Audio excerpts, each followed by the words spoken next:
This is Fresh Air. I'm Terry Gross. The HBO comedy drama series, The White Lotus, one of the TV hits of the pandemic, is wrapping up its second season with one episode remaining. The first season was nominated for 20 Emmys and won 10, including Best Limited or Anthology Series. It won our guest Mike White, its creator, Emmys for both writing and directing. Mike White also created the HBO series Enlightened. He wrote the hit film School of Rock, wrote and directed the films Year of the Dog and Brad Status, and early in his career wrote several episodes of the TV series Freaks and Geeks and Dawson's Creek. In the New York Times, Alexis Solowski pointed out two themes he's examined in his work: the gulf between the people we imagine ourselves to be and the people we actually are, and how living your best life usually pushes a lot of people into living worse ones. A seemingly out-of-character chapter of his career is being a reality show contestant. He competed on 2 seasons of The Amazing Race with his father and was a runner-up on Survivor. The White Lotus is about the staff and the wealthy guests at 5-star luxury resort hotels in gorgeous panoramic settings. The settings resemble paradise, but the guests are wrapped up in their problems. Season 1 was set at a White Lotus hotel in Hawaii and focused on class, money, and entitlement. Season 2 is set at a resort hotel in a beautiful part of Sicily. The cast includes Michael Imperioli, F. Murray Abraham, and Aubrey Plaza. Jennifer Coolidge plays the same self-absorbed, insecure, incredibly wealthy character she played in the first season. This season pivots around the sex lives of its main characters: passionate, indifferent, and transactional sex, sex from the perspective of sex addicts, sex with and without love, and the suspicion, jealousy, mischief, and mayhem that are sometimes the consequences of sex. Mike White, welcome back to Fresh Air. I'm really enjoying the series, and I'm really happy that the first season was so acclaimed. Why did you want to focus season 2 on some of the many ways sex can make you sad, lonely, distrustful, angry, jealous, and add to your misery? Well, originally I had a different idea. I was totally going in a different direction, and then we went scouting for hotels, and we went to the hotel that we ended up choosing, which was in Taormina, the San Domenico Palace, which is a renovated convent. And it's just a very spectacular hotel, and it seemed like the perfect place to set the show. The original idea was more like heavy hitters in business and more about power. And then I got there and I was like, this feels like this is not the right place for that kind of topic. And it just kind of gave me the idea that maybe to kind of focus more on sexual jealousy and adultery and infidelity and a more kind of operatic kind of bedroom farce. And, like the first season we did so much about privilege and about how money is used as a wedge in relationships, both sort of intimate and, just in kind of even surface relationships. And I just felt like maybe we should try to, not repeat that same idea. And it just felt like sex is always such a fertile concept, theme to explore. So the place sort of forced my hand in a way. From the intro I gave, it might give the impression that the series is very sexually explicit. There's some scenes that are, but not that many. It's mostly people talking about their sex lives and brooding about their resentments and jealousies. But, like nudity and sex helped get HBO off the ground. It's one of the things it first became famous for. So how did you decide how explicit to make this season? I mean, I'm kind of just personally, certainly as a director, I'm very timid about asking people to like undress and like get into sexual situations. It's not my wheelhouse. And so like there was definitely times on this shoot that I was like, what have I got myself into? Like I'm just like I'm my threshold for awkwardness is very low. So there's a lot of, the actors are much more confident and uninhibited than I am. And so that was new terrain for me. It just felt like it was important because it really is baked into the narrative.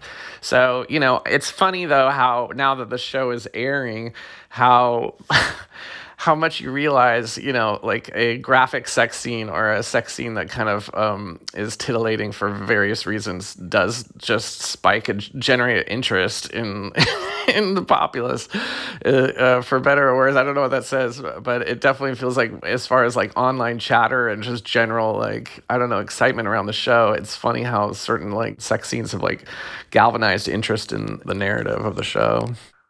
This season is also about generational differences in what it means to be a man, or generational differences in perceptions of harmless flirting versus sexual harassment. And I want to play the scene in which 3 generations of men, a grandfather played by F. Murray Abraham, his adult son played by Michael Imperioli, and Imperioli's son played by Adam DeMarco, are vacationing in Sicily, staying at this luxury hotel, and they take a trip to where the Sicily scenes from The Godfather 2 were shot, including the scene where Michael Corleone's new wife is killed by a car bomb that was intended for him. And so they're right near, just a few feet away really, near where that scene was shot, sitting in a restaurant talking. And the grandfather is talking about why he thinks this is just an amazingly fantastic film. So here's the scene, and F. Murray Abraham speaks first. The best American movie ever made. No, it's not. No? Why not? I think so. Well, yeah, I mean, you would. All right, what's that supposed to mean? It's because you're nostalgic for the salad days of the patriarchy. They're undeniably great movies. Men love The Godfather because they feel emasculated by modern society. It's a fantasy about a time when they could go out and solve all their problems with violence and sleep with every woman and then come home to their wife who doesn't ask them any questions and makes them pasta. Hey. It's a normal male fantasy. No, movies like that socialize men into having that fantasy. Movies like that exist because men already do have that fantasy. We're hardwired. Comes with the testosterone. No, gender is a construct. It's created. You spend all that money on Stanford, he comes back brainwashed. One of the things I like about this scene is that, I think The Godfather, especially Godfather 2, is just like an undeniably spectacular film. And it's not because I'm a male nostalgic for the days of patriarchy, but there are some people who can't see a film as a film, that are just seeing the politics in the film and the representation in the film. And I sometimes find that frustrating, but specifically like with older movies, and I mean movies even older than the Godfather movies, a lot of older movies are from an era where sexual politics just weren't good. Like women were like wives and housekeepers, and, occasionally there'd be a working woman in a movie and she'd often be punished for it or just like give it up for marriage in the end. But there's sometimes still great movies, and I'm wondering how you separate that when you watch old movies, how you separate like the sexual politics or any of the, colonialist politics from just the movie making and the way the story is told. That may still be like quite good. Well, I'm of two minds. I wrote the first season and it talked about a lot of thorny political and social issues. And a lot of people embraced it. And then there were certain kind of criticisms where it was, when you start reading everything about the value of a piece of art by how it lines up with your political philosophy or how it should, deal with certain kinds of representations, whether marginalized groups or how, it's like it just starts to feel like, as a creative person, you start to feel like you're in a box. But like, as far as like, there are tropes that are just inherently racist or sexist, and obviously that's, not something I'm looking to try to reboot. But like, this whole season of the show is sort of a little bit like kind of going into a certain like constellation of tropes and try to like play with those tropes in a way that hopefully feels fresh. For me, it's like, some of the most problematic movies have things in it that spark my imagination, that have some kind of mischievous appeal that I go back to, that, on their face are like, you would reject some of the politics of it or how things are represented. But to me, it's like, I'm not always going to movies to have my politics affirmed. I want to play another scene, which is similar to the one that we heard. It has the same characters in it. And this is about like the generational difference between flirting and sexual harassment. And the setup is F. Murray Abraham, the grandfather, is at the luxurious restaurant in the luxurious hotel with his son, played by Michael Imperioli, and Imperioli's son.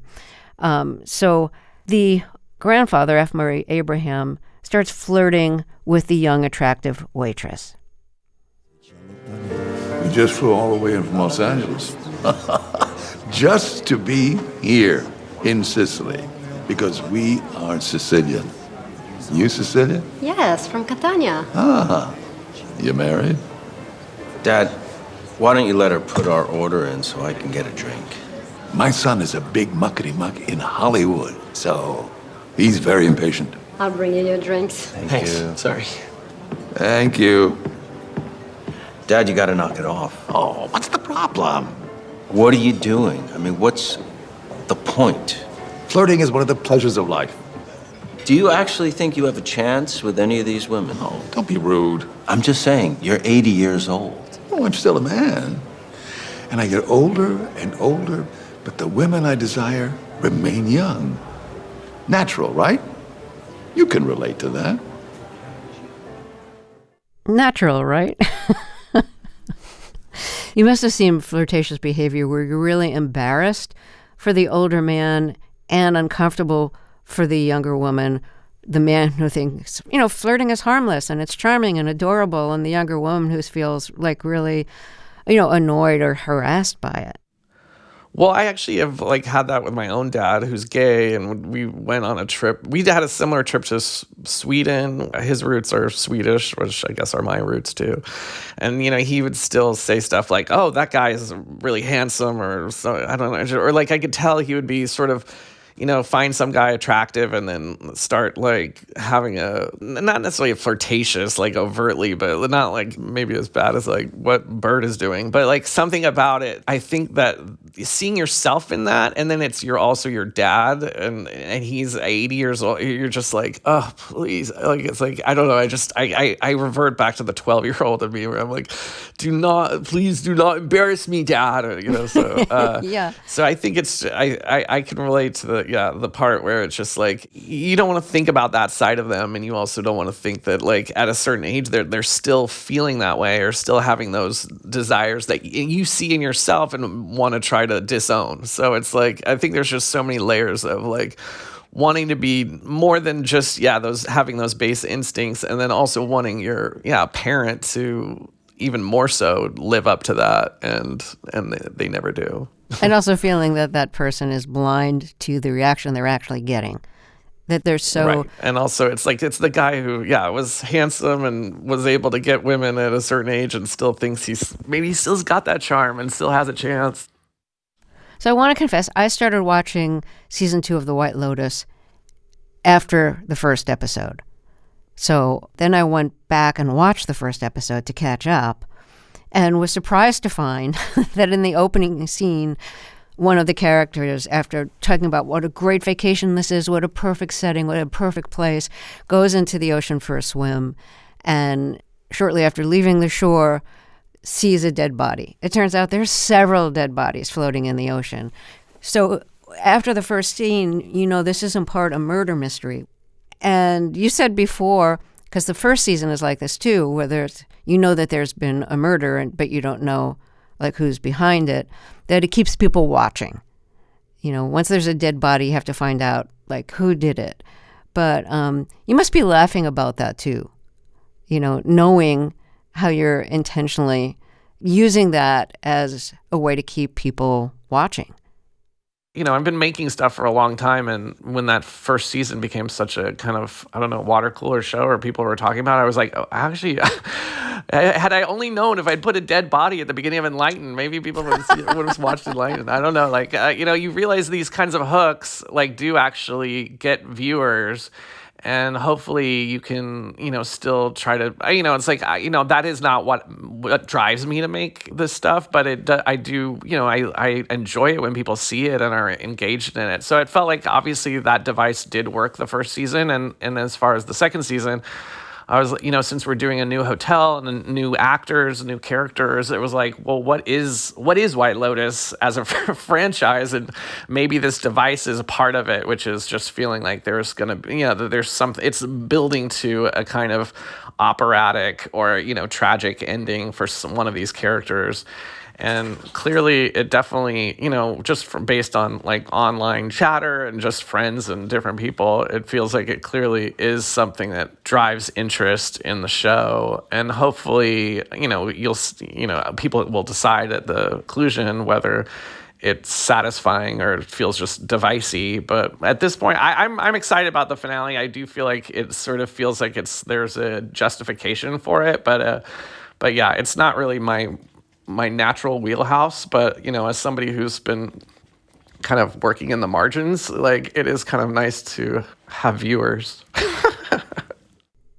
You've been a contestant on reality shows, including Survivor and The Amazing Race.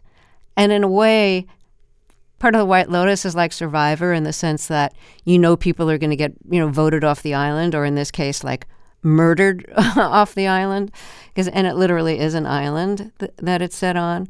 So do you think you were influenced by Survivor in kind of creating that suspense of like, who's going to survive and who's going to be forced off? It's funny. It's embarrassingly true. It's funny because Jeff Probst, who is the host of Survivor, is a friend now. And I was with him not long ago, and he was talking about how much he loved the show. And I was thinking about, there's all these devices that are literally out of Survivor, which is, who's going to die at the end of the show. And then we use these transitions and like this kind of music. It's like, because Survivor is not that dissimilar, which is a lot of times it's just people like kind of kvetching about who's tending the fire and or having they're hangry because they haven't had anything to eat, but then the music is like making it feel like this is going to end up bad for somebody, and then you have these transitions of like sharks in the water, and I was like, we do that in White Lotus. So I was like, so there's definitely, I guess, I have to cop to being influenced by Survivor or these shows where you have this kind of you have a device that makes it feel like it's like a built-in cliffhanger.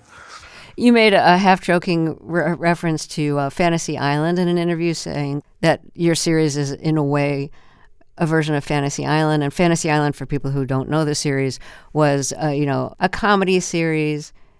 Can I call it a comedy series? Comedic drama? I don't know. From the late 70s and early 80s, where people would come and vacation on Fantasy Island, where their fantasies would be fulfilled.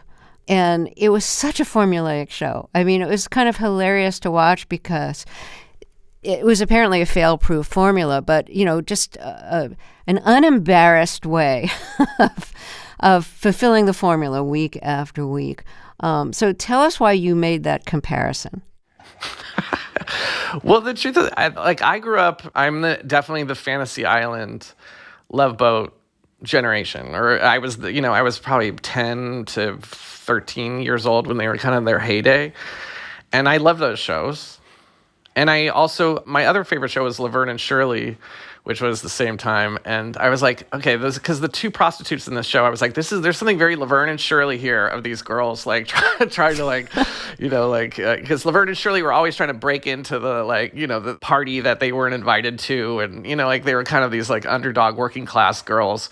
When you're on HBO and there's all this sense of it's prestige TV and blah, blah, blah. And I was just like, I'm doing basically a reboot of Laverne and Shirley meets, Fantasy Island with some Survivor dropped into it. But yeah, I think those early entertainment things that capture your imagination definitely stick with you. But it also has elements of classic American theater, like Edward Albee and Eugene O'Neill's psychodramas. I mean, you're hitting all my references. Yeah. I mean, I when I was a kid, I was like, My second grade teacher was Sam Shepard's mother.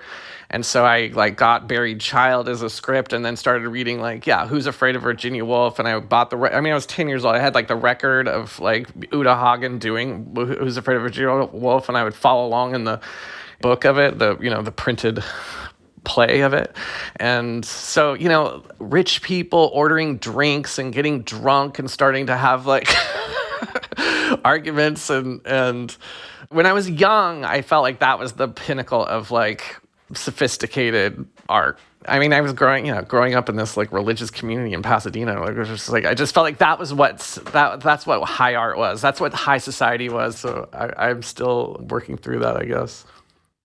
Well, let's take another short break here. If you're just joining us, my guest is Mike White. He's the creator, writer, and director of the HBO series The White Lotus. Season 2 will conclude on Sunday.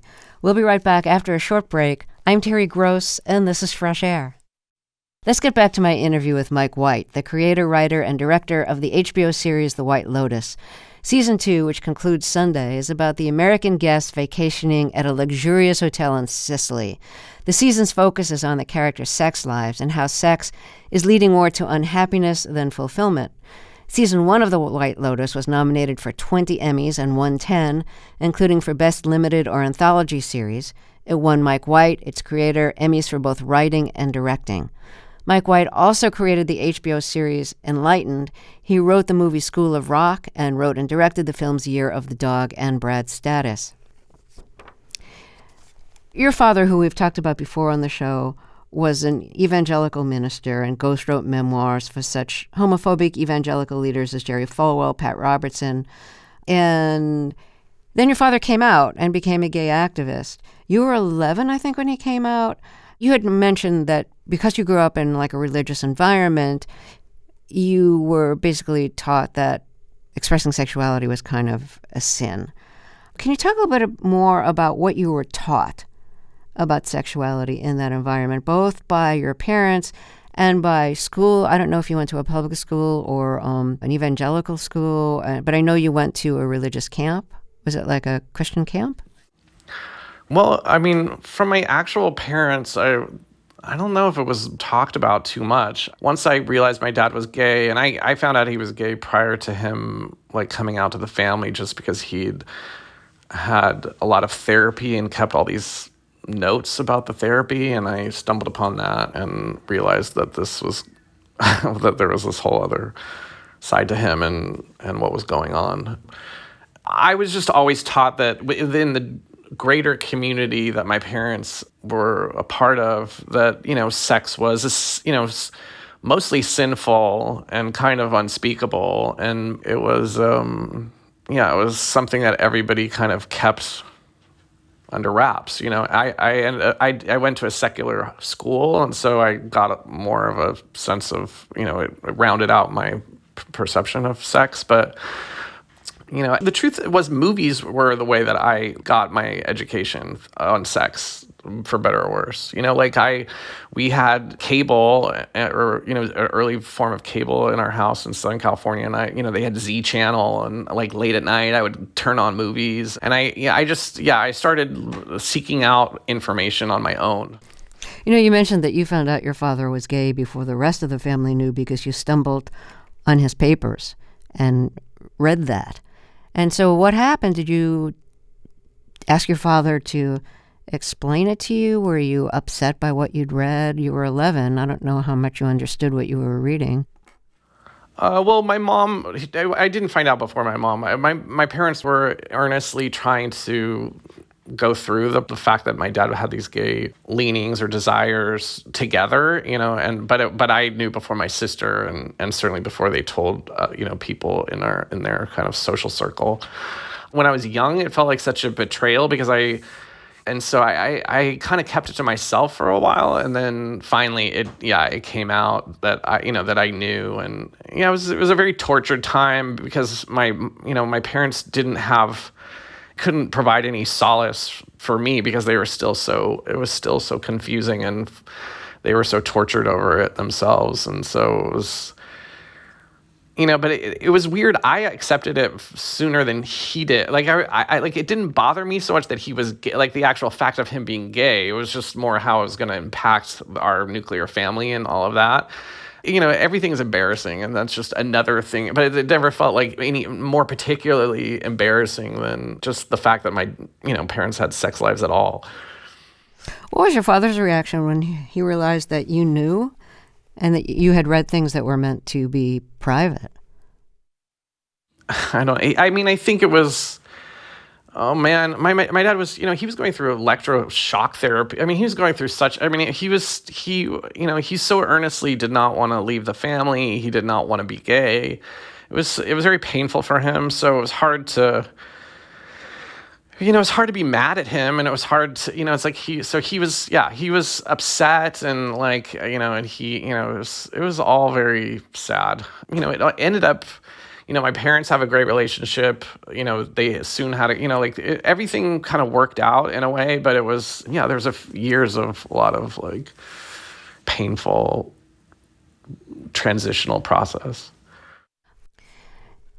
Season 1 of The White Lotus was set in Hawaii at a luxurious hotel there. You're speaking to us now from Hawaii. You have a home there, and you live part of the year there. You also went there to recover, tell me if I got this wrong, to recover from a nervous breakdown that you had in the, I think, early aughts, after things were not going well on a series that you were writing, and you were having a lot of disagreements with the execs at the network that you were writing the series for. And in Enlightened, the main character, Laura Dern, when she has a nervous breakdown at work, goes to Hawaii to recover. You first started going to Hawaii vacationing there when you were a child with your family. Why were you going to Hawaii to vacation? And what did Hawaii look like to you from the perspective of a child? Yeah, my dad, he had a friend from Fuller Seminary, another professor or one of his students, I don't know, who lived in Honolulu.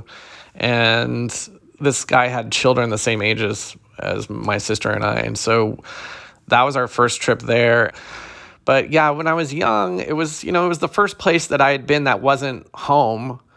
And the feeling was so different, and the vibe was so different, and the colors, and it felt like that was where vacation was. That's where, I don't know, that was where the elsewhere was that wasn't Pasadena and my home. And I guess, you always are trying to reenact your childhood somehow. When I got a little money, I was like, oh, I'll buy a little place in Hawaii, and I can get my parents out there. It was like almost like trying to you go back to the scene of the original happiness. And obviously there's a lot of cliches involved with Hawaii too, which is like the aloha culture, and everything is, it's like this kind of it's the child's view. Now I'm old and cynical, and the hotels, and you peel the paradisical onion, and you see how fraught the history is here with colonialism, and how you're not necessarily a welcome guest to the people here. But when you're a kid and you're going to those kitschy, Hawaiiana luau's or whatever, there's something about it that just locks in my head as some kind of this is what paradise is. And I think in the first season I was kind of playing with that, which is it is paradise, and then it is obviously it's paradise in someone else's home who's not really who got screwed over to have you there. But I am that kid, so it's still trying to capture the magic of that fantasy. One of the points of The White Lotus is that you can be in a setting that resembles paradise and bring all your troubles with you. You bring your troubled self to paradise, and your troubled self remains troubled.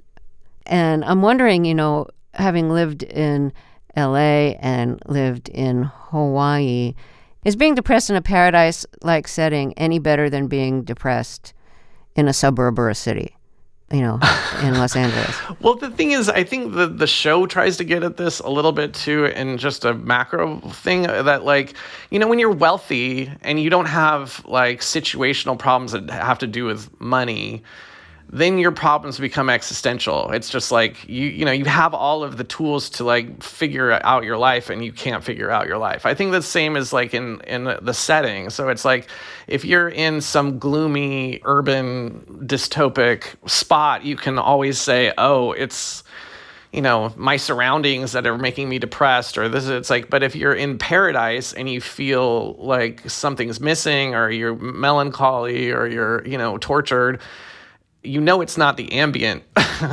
nature of what's going on. It's something in you. And so I feel like there's, as somebody who likes to write in an existential way about like the questions of happiness and whatever, fulfillment or frustrations or whatever, that it sometimes feels like it draws me to try to take all the sort of situational like excuses for unhappiness off the table. If you're just joining us, my guest is Mike White, who's the creator, writer, and director of the HBO series The White Lotus. We'll be right back. This is Fresh Air. This message comes from NPR sponsor Teladoc. 92% of people who have used Teladoc have seen an improvement in their mental health. Teladoc's online therapy offers access to licensed therapists right from your phone. Get help with anxiety, stress, depression, and more. Choose the right therapist for your needs with sessions wherever you're the most comfortable. Download the app or visit teladoc.com/freshair. This is Fresh Air. Let's get back to my interview with Mike White, the creator, writer, and director of the HBO series The White Lotus. Season 2 concludes on Sunday. The White Lotus has been a really big success. I mean, it's already renewed for a third season, and the second season isn't even over yet. The first season won 10 Emmys and received 20 nominations. That's like a lot. You received one for writing and one for directing. And what was the third? Well, just for the series itself as a producer. Yeah. So that was great. And, I felt really happy for you. Thank you, Terry. And I know, like you said, you worked in the margins for a long time, and Enlightened, a series I loved, was canceled after the second season, which I know was a great disappointment for you. What's it been like for you to have a series that has really caught on? I mean, it's a kind of zeitgeist series. Honestly, it's very, it's fun because I've worked really hard on this series. It's really been a ultra marathon, especially doing this last one right after the first season. It's just, I'm writing and directing them all. So it's intense, but I've done that before on other things that have just sat on a shelf in some executive's office and I can't get them to release it, or like it comes and goes and doesn't even seem to make a register in the culture. And so I have to say it's nice. It's not something that I ever expect, or to me, I feel like this is just, I just feel like I'm like a surfer who's been in the ocean for like 25 years and like suddenly caught a wave. And I guess maybe just being out there long enough, you're going to catch a wave. But it's good that it happened as I'm old, because I'm just like, I know to try to chase this is foolish, because it's, you never know. It's just a happy fluke. Has success changed your self-image or how other people see you? I do think it's changed me in certain ways that I didn't expect. And I think it's informed my work, and probably to some people, maybe not for the positive, but it's like when I was younger, I always identified with the young person as the underdog, as you get older and you become in charge of people, like I guess I have more sympathy for like the older person and the person with power. It's like when I was young, I was like, oh, you're always wanting to stick it to the man, and I would write scripts about sticking to the man, and then it's like you become the man, and you're like, well, the man has problems too. The man, it's not so easy for the man, So maybe that's just the sad march toward that. You lose touch with the underdog or whatever. You want to hold on to your values that made you want to change the world, and not become a sellout, or not become somebody who's just, wanting to defend the status quo. At the same time, I don't know, there is something about being in power where you start to see how, it's hard to be in charge. So I do think it's changed me a little bit, but hopefully not unrecognizably so, or irredeemably so. In one of your acceptance speeches for the first season of White Lotus, one of your Emmy acceptance speeches, you thanked your father and you said, you were grateful that you had the chance to honor him, that he was struggling right now. What was going on and how is he?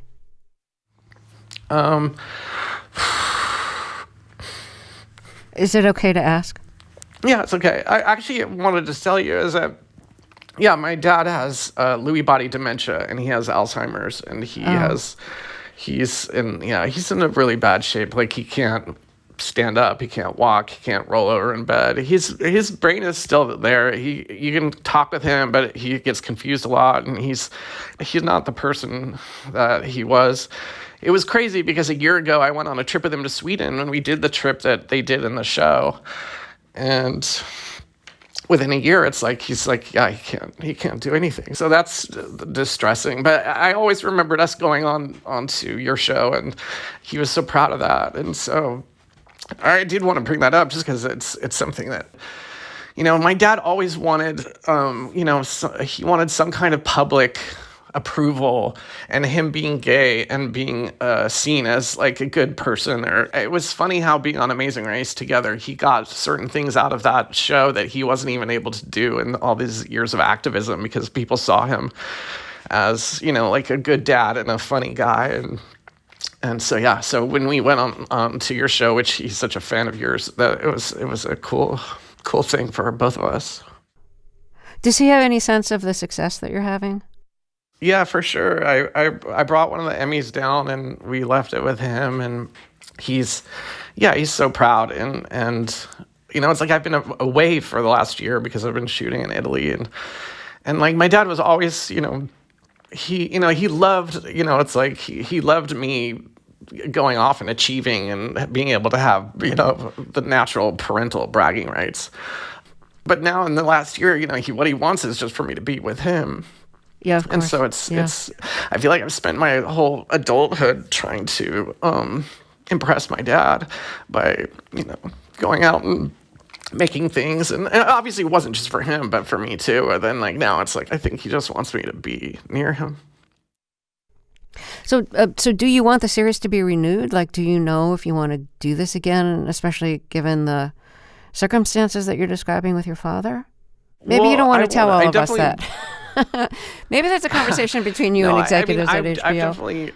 I definitely want to do it again. And this is a gift horse as far as, having a platform to be able to, they're basically letting me do whatever I want. And, HBO is a place that has the resources to, hopefully you can do it right. So I feel like I don't want to mess this up. But yeah, as far as to juggle that with the stuff that's going, my mom's getting older too. It's like I have all my friends. It's like I don't want. My fear is that I'll come back from another season and like no one knows who I am, and I have no personal life anymore. But at the same time, I love being able to do this, and also being able to incorporate travel into it, and try to. Shooting in Italy was such a fantasy, and to maybe do this again in another culture, another country, would be really cool. And I feel like, the idea is elastic enough that it's not like I can, I don't feel like I'm stuck in some formula. I can try to come up with a new theme and new characters and a new reason to do it. And so it's really on me. And new people to kill in the opening scene. Yeah, as long as someone's dead in the opening scene, I can do whatever I want. Mike White, it's been great to talk with you again. I've really been enjoying this season, and can't wait to see how it ends. So thank you so much for being on our show. Thanks for having me, Terry. Mike White is the creator, writer, and director of the HBO series The White Lotus. The season finale is Sunday.